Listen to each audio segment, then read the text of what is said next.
Hello, my name is Hunter Goff, and today I will be explaining the game of Dungeons & Dragons, how it's run, how it works, how to play, the rules, some rule differences, and maybe the best way to start depending on what you're looking for. So, Dungeons & Dragons, most commonly shortened to D&D, is a tabletop role-playing game where everyone at the table is responsible for bringing a character and creating the world that they play in. Unlike video game role-playing games, which some people might be aware of, the world does not have any limitations due to hardware or, reality constraints, because the whole world exists purely in your mind. There are, of course, people who prefer using maps. There are people who like using more visual aids, but by rule, the game encourages you just to pure imagination, pure everything. So it is purely one of those games that if you are an imaginative person, creative, it is one of those great games for you. In terms of how to play, as I said, really all you need some dice, some paper, and you need some creativity. That's really all you need. In terms of roles, basically there's players and there are dungeon masters.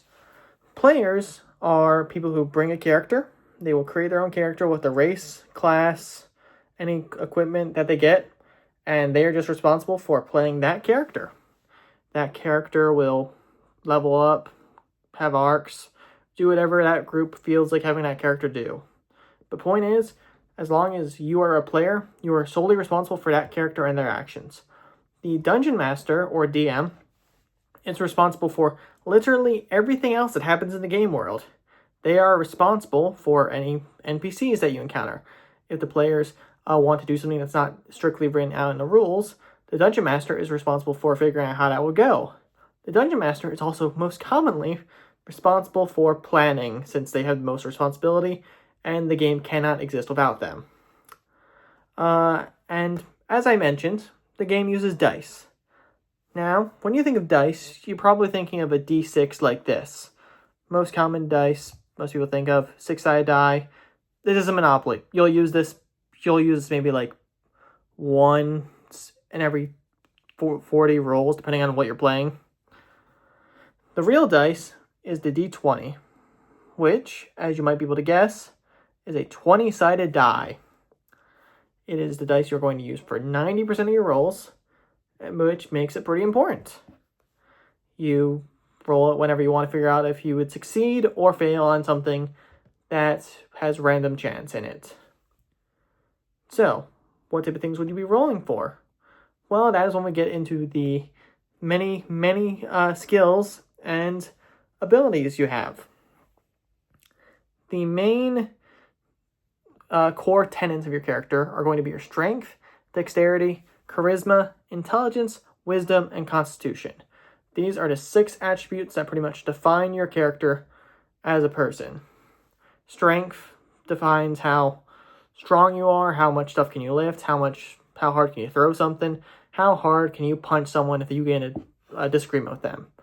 Dexterity is how hard can you dodge the punch of the guy who just tried to hit you. How nimbly can you pick a lock?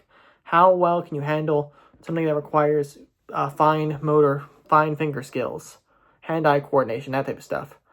Charisma is something that I clearly am struggling with, talking to a camera in an empty room, is the ability to charm, deceive, intimidate others into doing what you want. It also generally is defined as strength of character in this game, which could be useful depending on what you're looking for. Intelligence is generally your traditional book smarts. How well are you aware of history? How well are you aware of your general lore of the world? Wisdom is your street smarts. How well aware are you of what is common sense? How aware are you of what is seen as normal or abnormal? Are you going to just do something out of the ordinary because you don't have enough wisdom? And constitution is how hardy are you? How likely are you to take a hit and get back up? How likely are you to take a shot of liquor and feel it? The higher your constitution is, the more you're able to just take it and move on. And those are the basic rules. Those are the same in pretty much every edition of the game. But there are multiple editions that are worth talking about. The two most popular at the moment are 2014, also known as 5th edition, and 2024, also known as 5.5 edition. These two editions are compatible with each other, but most people don't really see it that way, even if they technically are. 2014 was made in 2014, and it's pretty much been the standard system that most people use if they've gotten into the hobby since then, and most people who started before then are currently using. 2024 is a much newer system, which, instead of being a full system, seeks to refine a lot of the problem areas of 2014, but some people feel that it kind of removes some of the charm, which there is an argument to be made. Pretty much it kind of just comes down to preference. 2024 is probably easier if you're learning the system for the first time, but definitely 2014 has its charms. And let's say you're learning how to play the game, you're getting into it, now you want to know, how does my character actually progress? Well, you get levels, and you get to start at level 1, and you get to just keep climbing, either using either milestone or experience. The only thing you need to know about this is, milestone means that you're going to end every session asking the DM, did we level up? While experience means you have to track every single encounter you have and how many points you get until your next level up. So pretty much, who gets the responsibility of tracking your character development? Yeah, there's definitely more complicated things to get into with D&D, but those are the basic rules. I hope you were able to learn something. If you did, thank you, and I would love some feedback.